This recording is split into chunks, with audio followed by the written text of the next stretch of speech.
Hello everyone, my name is Jen and welcome to the Book Refuge.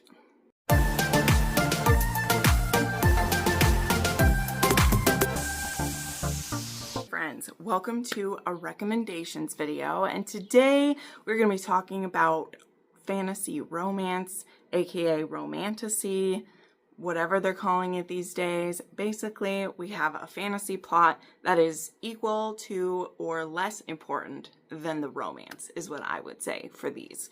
That is what I'm looking for, is where romance is the main theme, and it just happens to be set in a fantasy world. And if it is, that's fantastic. But that's what we're going to be going with for this today. But I'm super excited to bring you these. I think it's so interesting because these are going to be focused on enemies to lovers. Sorry, I forgot to say that. It's enemies to lovers, but in romantasy or fantasy romance. And I think it's so interesting because I was going through my list of read fantasy books this year. And I do believe, okay, not all of these. I think 3, 4 of these. Okay, I guess half of these are from last year as well, but the last 2 years. And the vast majority of fantasy that I read are enemies to lovers. Like, truly, there's only a few. Of course, they have varying degrees of such, and I know for me, I do try to stick to ones where like they truly are enemies, but I feel like in fantasy romance, it's easier to find enemies to lovers than it is in, contemporary, because as I've said many times, like in a contemporary romance, in a true one, generally you don't hate another person that much in a contemporary, right? Maybe in a dark romance or, variations on that, but in a like straight up contemporary where you're in an office setting or it's a sports or it's whatever, there are very few true enemy scenarios, right?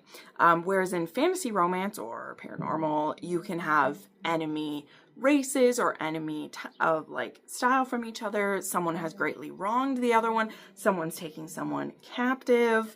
And yeah, in general, you're seeing that in dark romance and fantasy romance more than in contemporary. So yeah, I'm going to get started on this list for you. One other note, sorry, you may see me reference this way a little bit. There is some construction going on outside, and I was going to hold off on filming this. I even said there wouldn't be a video tomorrow, but I've had this video planned for a week, and the construction's been off and on. Like, it'll work and then they'll pause and move somewhere, and I should have done it then, and then they'll move. So it's like there may be a little bit of banging, but right now they're just kind of scraping out a thing, and you guys probably can't even hear it. You guys probably can't. But just so you know, if I'm getting distracted and looking this way, that's what it is. I'm going to try not to. If there's any big bangings, I'll maybe pause, wait a couple minutes and come back.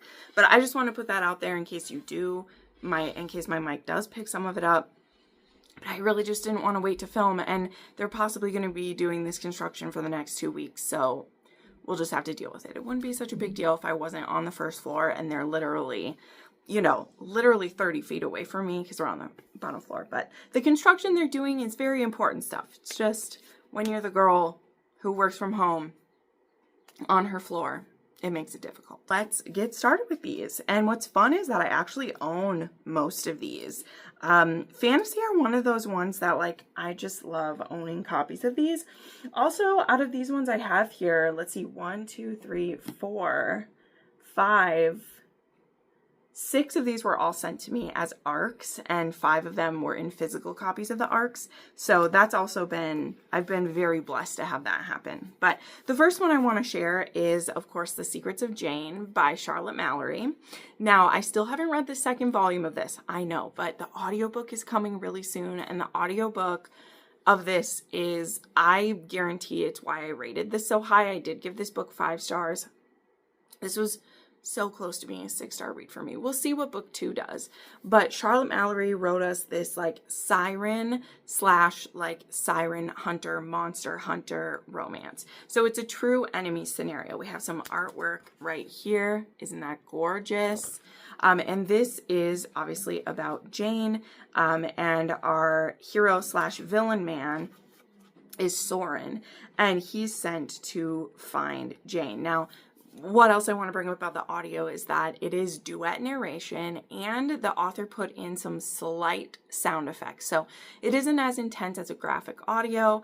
And I have had friends so far who don't actually like graphic audio, but they loved this one because the author put in sound effects like horse hooves. There's, you know, like storm sounds and like sword sounds. So just a little bit on top of duet narration. So that's why if you listen to this one, you'll see why I wanted to wait for book 2.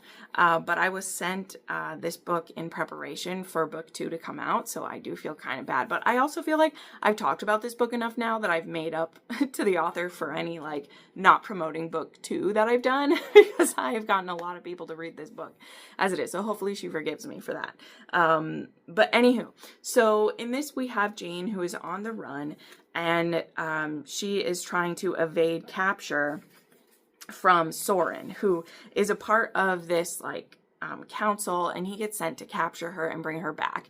He doesn't fully know all the powers that she has, which means he doesn't fully know completely what he's in for when he's sent to capture her. Now, what we learn pretty quickly in this is that she's actually part siren, and her father actually was a part of this council that Soren is a part of too. So she's this mix between a siren and a siren hunter, but she does have some of the powers of her mother, which means she has a persuasive power to her, as well as she has a healing power that she can provide through touch. So when Soren and Jane come up against one another, it is a fierce fight between these two. Now, this book also does have some almost like non-con situations. Also, Soren, he is fully aware how dangerous she is, and he does not give her an easy time just because she's a woman. He knows that she is dangerous in ways. Like, an example of that is there's a scene where he was like going to let her take a bath, and the last time he had let her have a bit of freedom, she misused it. And so he's like, no, I'm going to strip you and give you a bath, which is where we get to some of the non-consensual things. He also is willing to use some of his sexual prowess to get answers from her. So again, this is a dark fantasy romance. A lot of the ones I'm going to talk about today are. And so this one has scenes of war, violence, abduction, drugging, and it's just a very crude world. But there definitely is some dubious consent or non-consent. I mean, he's keeping her captive for a lot of this one. But I loved these two so much, and the cliffhanger to this one was intense. But you can now read both parts. So this is The Secrets of Jane. This is the Improper Bastard series, and this one is Secrets of Jane, The Forgotten, and book 2 is The Secrets of Jane Reborn. And so I didn't grab that one off my shelf, but both are available. I did get, this special edition was sent in the box that I got, and so when book 2 came out, I did pre-order the special edition of that one, so I do have that as well, because it is a stunner, okay? It's a stunner. Next up, I actually have 2 books from this author, and we'll go in order of when they came out. There was just an announcement of the title of book 2 in this series of this one here, which I'm excited for. But there is The Wraith King by Juliet Cross, and I'm sure you can guess which 2 books from her I'm going to be sharing. I really, really enjoyed The Wraith King. It's not a perfect story, for sure, but it is basically arranged marriage or forced marriage on the part of Una, who is our heroine, and she's a princess of Issos, and she learns that the price of the Wraith King to spare some of her people is an end to the war demands that she marry him and give over her body, basically to have an heir for him. And so we have Gaul is our shadow king here. And so a seer says that she's the key to the rise of the Dark Fae, and so he demands her submission to him. But a mystery that has haunted Una for years awakens when she's abducted and taken back to his people. The palace hides many secrets and at least one traitor. And so there are people who aren't happy that she's married to Gaul. Now this one does have like a ritual that happens when they get married where they're supposed to consummate their marriage like in front of some people. It feels very like, you know, old school like England and stuff of like we must make sure they've consummated and things like that, which is just fascinating to me. But I will show you another piece of artwork that she sent to me. And I really enjoyed this one. It's not perfect, but you know, I don't care. I love getting books from Juliet. And the next one, which if I remember, I'll insert it. She did announce the title of book 2. I'm not quite sure when that one is coming. Of course, Firebird has been kind of the big to-do about it, but loved this one. And then, of course, as I said, you wouldn't be surprised with the next one I share. There is Firebird, which was her first, well, not her very first. She did have an indie publisher who published her books back then, but this is her first book with Bramble, and this is book 1 in the Fire That Binds series. And this one is set in, like, Roman times. It gives kind of the, what's it called, House of the Dragon vibes to it. And it does involve our heroine, who is a bit of a witch. It does involve, that's right, I have some stickers that she sent me. And she gets taken kind of, and I say kind of, I'll explain, captive by the, what's he called? Is he like, what's his role? Like a general of Rome. Now, in this fantasy world, like, the Roman elite are dragon shifters, and they've taken kind of control of everything, and they've enslaved a lot of the peoples around them. And in the beginning of this, our general, he is on a, like, campaign, and when our heroine's people get taken over, which Julian is the hero and Malina is the heroine. He had ordered his men not to rape or torture any of the women, and he comes across one of his men trying to rape Malina. And so he basically, like, eviscerates that man and is like, that is not the kind of war we're waging. We're conquering people. We're not dehumanizing them. Now, that is how Julian feels about it. That's not necessarily how his uncle, who is the emperor of Rome, feels about it. And in fact, his uncle is quite sadistic. And that actually means that our good man, Julian, is trying to bring down his uncle. And so there's only so much he can do to protect Malina. He doesn't want to take her captive, but if he doesn't, someone else will. So he claims her as the spoils of war, and yes, she becomes a body slave for him, which I'm not going to relitigate this. I know some people had a lot of problems with that, but if you read the story in the context of this, it was either he take her in as a servant or someone else was going to. And he takes her under his household and tries to protect her. And so that does mean acting certain ways sometimes. And he has to also act like he doesn't truly care about her because his uncle, as we said, is very sadistic and he doesn't like anyone to have anything they covet more than he has. And so that can lead to some very sticky situations for them, let's just say.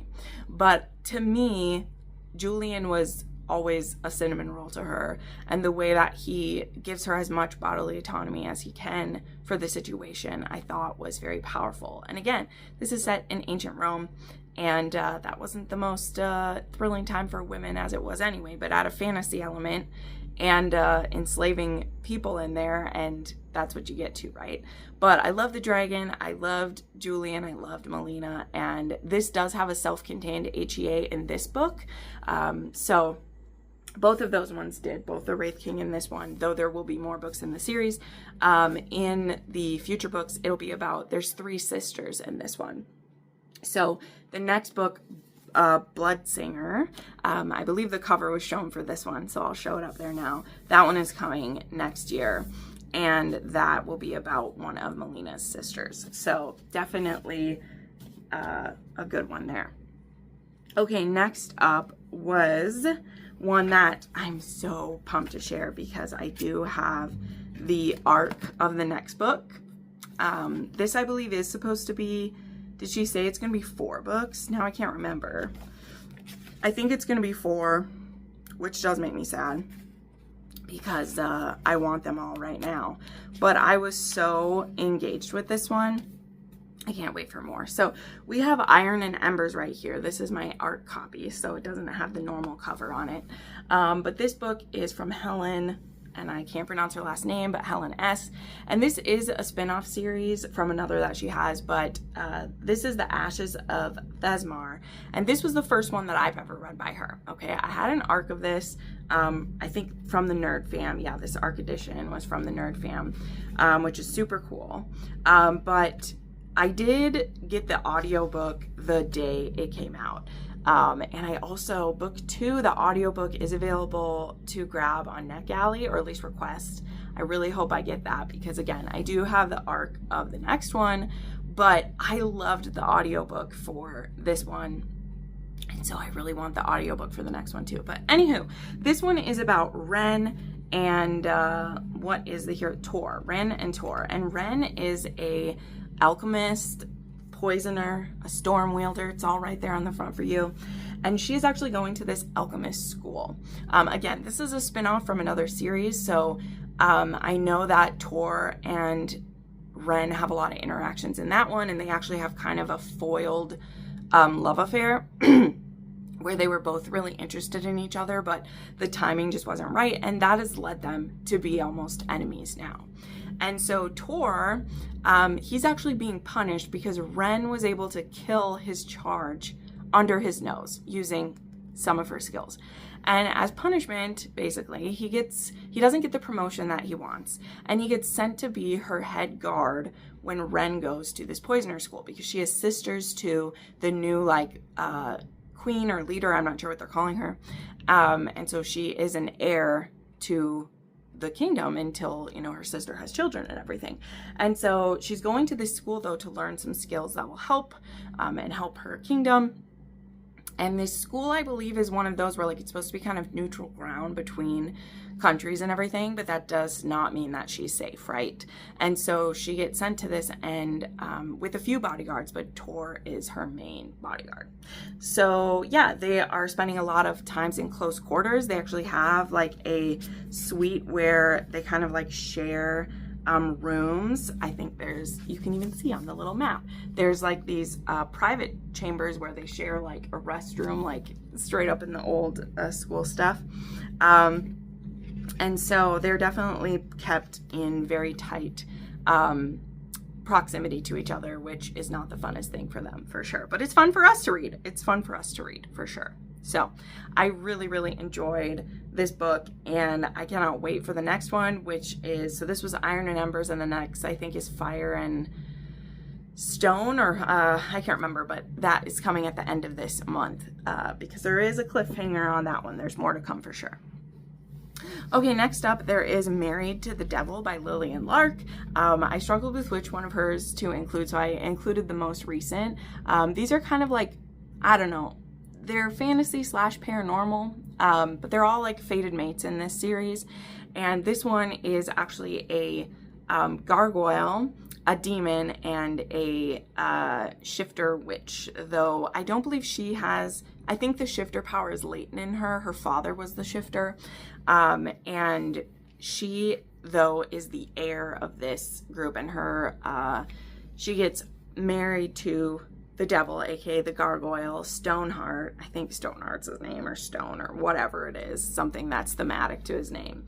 And she actually has a friend now named Ben, who gets brought along kind of as her bodyguard. Now the hero, Stoneheart, he actually desires both of them, not only because he is attracted to both of them, but also because they both have powers that he wants to collect. And he knows the way to collect Ben is through his new wife, because Ben is very devoted to her. I think Stella is the heroine's name. And the best way to get Ben is through her. And so that's why he kind of encourages Stella, we need to make an heir together, but if you need comfort and kindness, you should look to Ben, because I'm not going to be the one who gives that to you. So it's also kind of an out for Stoneheart, because he's you can get the easy fun side from him, and I can continue to be a jackass, right? Anyway, but there are I really like the work that is done on all of the relationships within this triad. I think that's something that Lillian Lark does really well. She's written another MMF as well that is about Naga, which is our basilisk. Sorry, basilisk. I want to think Naga because of another snake series that I read, but it was very good. So yeah, there's that one.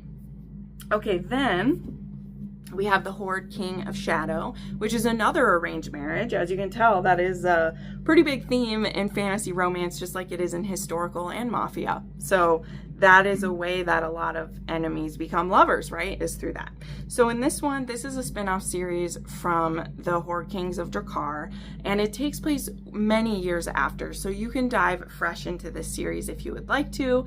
I mean, I read the Horde Kings of Drakkar as it was coming out.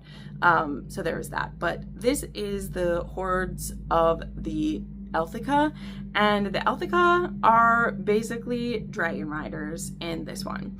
I believe I said that right. Is that right?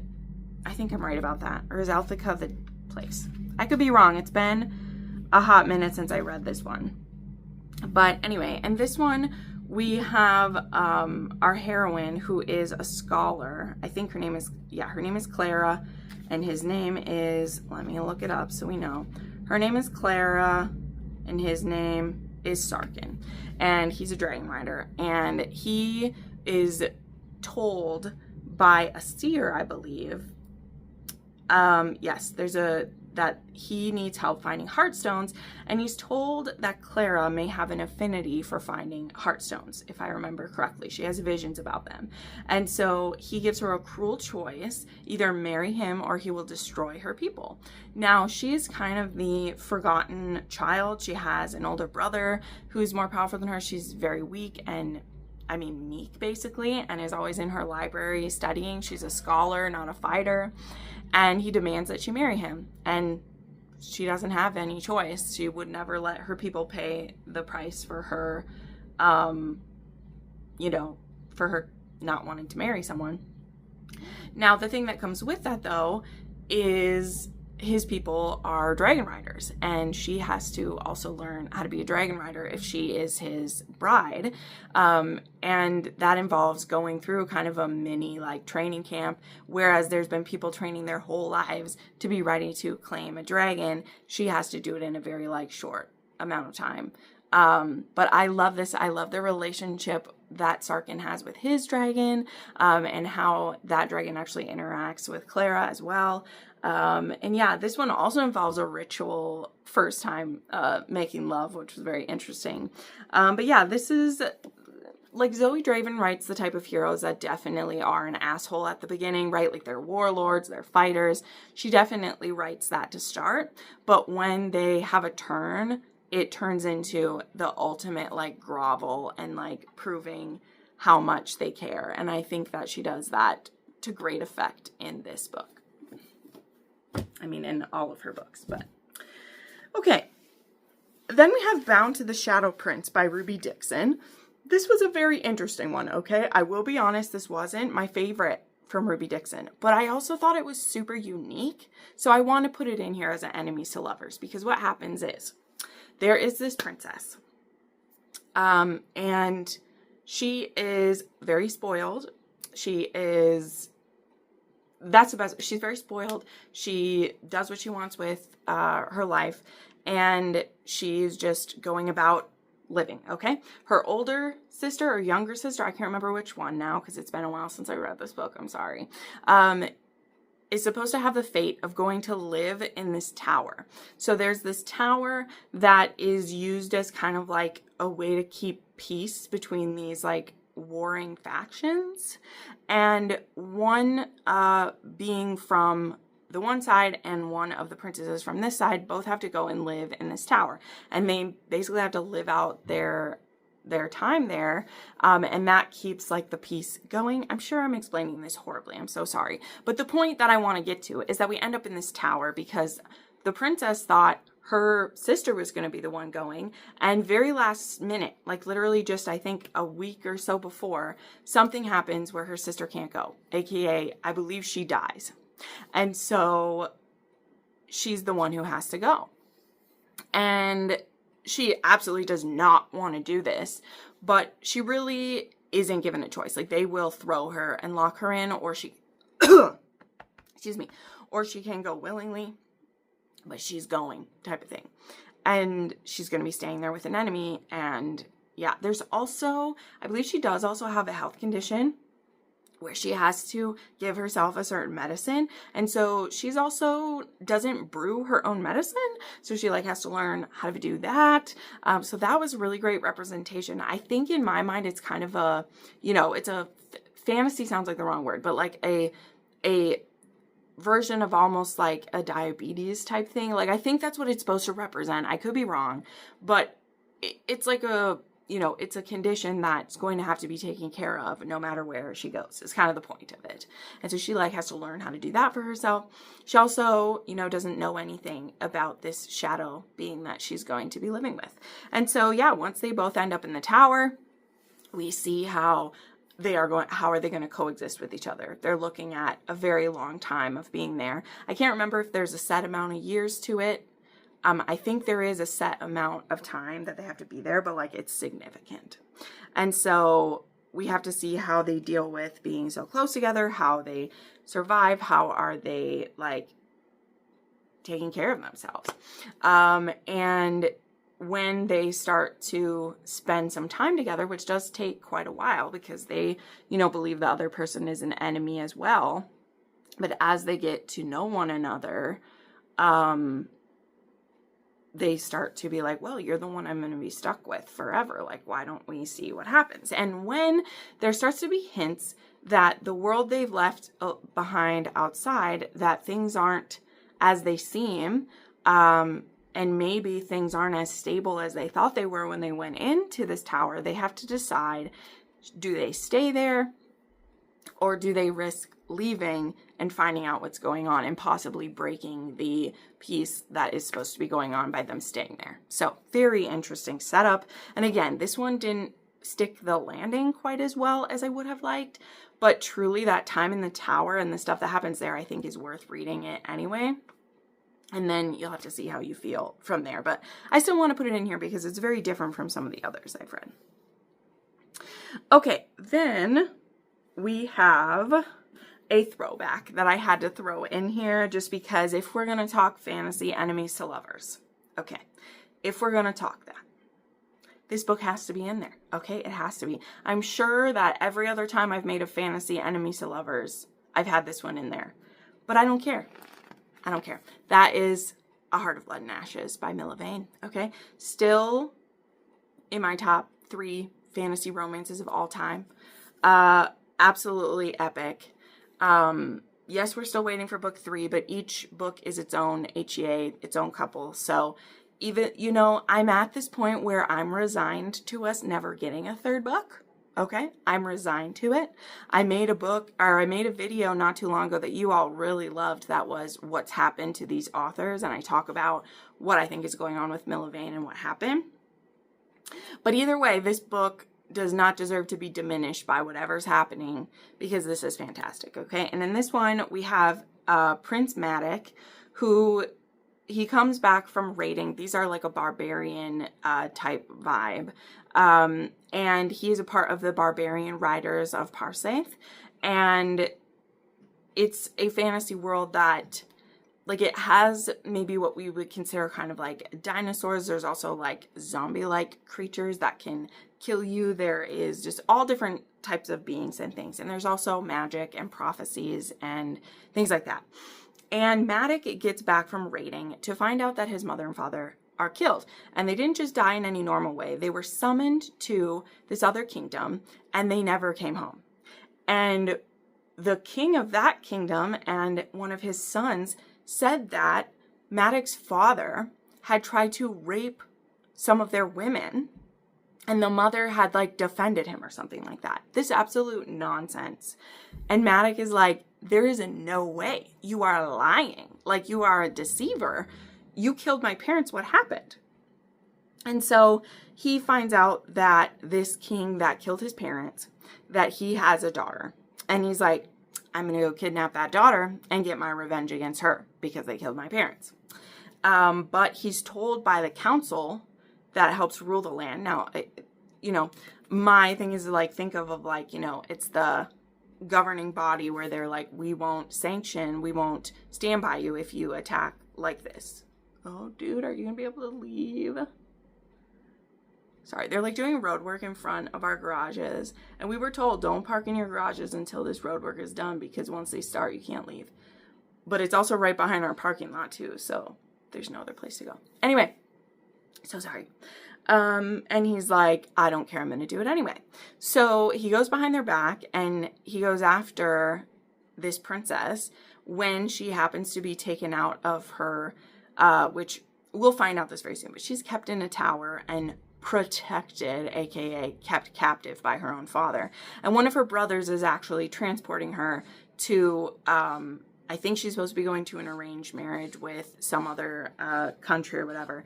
And Maddox stops, and the heroine is this very sickly, pale, decrepit woman. Like, she's young, but she is obviously very decrepit and very, like, ill-kempt. She's described as sallow. Like, she's described as ugly and weak and all these things. She also is missing 2 fingers on one of her hands, and she just looks a mess. And she, though, when they're stopped, and Maddox is like, we're going to kill her, and the guy's like, you can't do anything. The council said no. And our heroine, who we learn her name is Yvonne, she actually stabs her brother. Okay? She is literally like, she kills her brother. And she throws herself on the mercy of Maddox and explains the situation, and I won't go into all of it, but she explains what happened to his parents, why she wants to turn against her father, why she killed her brother, and how they need to team up and get married and save both of their kingdoms from what's coming. And let's just say Maddox, he's not going to go along with her right away, and he's going to treat her pretty poorly for a good part of this book, okay? But Yvonne is my favorite fantasy heroine, okay? She is everything, okay? She is the weakest character in this book, and she uses her brain and her great attention to detail and learning and skills that have been imparted to her by her mother and even by Maddox's mother, who you'll learn this as we go. And the things that she knows, she's able to prove how she could be an asset to Maddox. And we watch this stubborn man have to go through the grovel of all grovels. This is also the book that when it was coming out, it was first pointed out that this is the bloody hand job in the beginning that sold a lot of people on trying this book. I came for the bloody hand job. I stayed for Yvonne and Maddox. So there you go. Trigger warning for pretty brutal death of a horse, by the way. You can find out more about that if you'd like to. Okay, then I just want to throw up Ruin. I don't want to throw up. I just want to throw out there Ruin by Gillian Eliza West. This is the Infernus duology. The duology is completed now. There's Ruin and Redemption. Is book 2 called Redemption? Now I can't remember what it's called. Reckoning. Ruin and Reckoning. And in this one is kind of like a Hades and Persephone retelling. Kind of like, she also, I believe, relied on, did you say there was some, like, there's another type of mythology included in this as well. But in this one, we have our heroine, Aurelia, who isn't able to touch anyone, or they turn to ash. And so she's a very lonely person. She's kept kind of in safety by this one king / kind of is kept prisoner. And she's heard of King Renwick, who rules the rival kingdom, which is like the kingdom of the dead. And when she has to flee Athera, because her power gets let loose in a horrible way one day, someone dies, she flees across the river, and she's realized that in her haste to get away and to run, she ended up in Infernus. And Renwick is there to explain to her a lot of things that have been hidden from her. But she's heard evil things about him, and so she's like, there's no way I'm going to trust you. You're awful. And he's like, let me unbrainwash you a little bit and give you the truth about a few things. And yeah, this was really powerful. Gillian Eliza West, I think, did an amazing job with this story. Reckoning is already available, so you can get that as well. Okay, and then the final one I want to share is The Mist Thief by L.J. Andrews. And this is actually book 3 in a series. what's this series called? Oh, the Ever King. This is in the Ever King series, but this one is a standalone couple. So the Ever King and the Ever Queen is one couple. Highly recommend those as well. And then the Mist Thief, and this is between the Prince of Nightmares and the Mist Thief. Sorry, I have this amazing wedding invitation that came with my ARC here. But this couple are forced to get married. Now, our heroine keeps herself very aloof because if her emotions get away from her, sometimes her powers can get away from her. But these two, let me look up their names because it's been a while. Of course, it just says the Nightmare Prince and the Mist Thief. Tell me their names. Okay, it is Jonas. So this is Scotty and Jonas. And they need to do a marriage for magical reasons, as it is. And she's seen as, she may be the Mist Thief, but she is seen as very dangerous. And whoever she marries can help turn the tide of the war that these people are facing. And so they want to marry her off to Jonas instead of to who, I can't remember if it's her family or if they're enemy, but she was going to be like married off to someone else. And they make the deal for her to marry Jonas so that they can kind of keep the magic or keep the tide of things on their side. So again, I've said Scotty is very like emotionless. She tries to keep everything very intact. And that's very difficult for her with Jonas because he just likes to niggle at her. He just really likes to poke the bear, as it were, or poke the black cat, as it were. And he's very distrustful of her, but he's like, I will take one for the team and marry off to her so no one else has to. And now he's got this almost like alien feeling woman in his life and in his bed. So see how it goes in here. And I'm very much looking forward to JL Andrews getting back to this series because right after the Mist Thief came out, her books got picked up for TradPub, and that meant that everything new just got kaput. But she did put out one in another series, though, but I think that one was written a while ago because that one was TradPubbed. So that's just the life. That's how it goes sometimes. But it doesn't mean it doesn't make me anxious when I'm like, can we please just have more? Because there definitely was a good setup for a next couple coming, too. So there you go. We made it through without too much drama. They're now getting ready for the concrete in here so they aren't driving the thing around as much. But thank you so much for watching this. Let me know some of your favorite enemies to lovers in Romantasy or otherwise. I'll have some other playlists or videos linked up there if you want to see. I'll also have links to all these books down below. A lot of them are indie authors, as I shared. And so it really helps them if you will either snag their book on KU or buy a copy from them. So thank you so much for watching, friends, and we'll see you next time.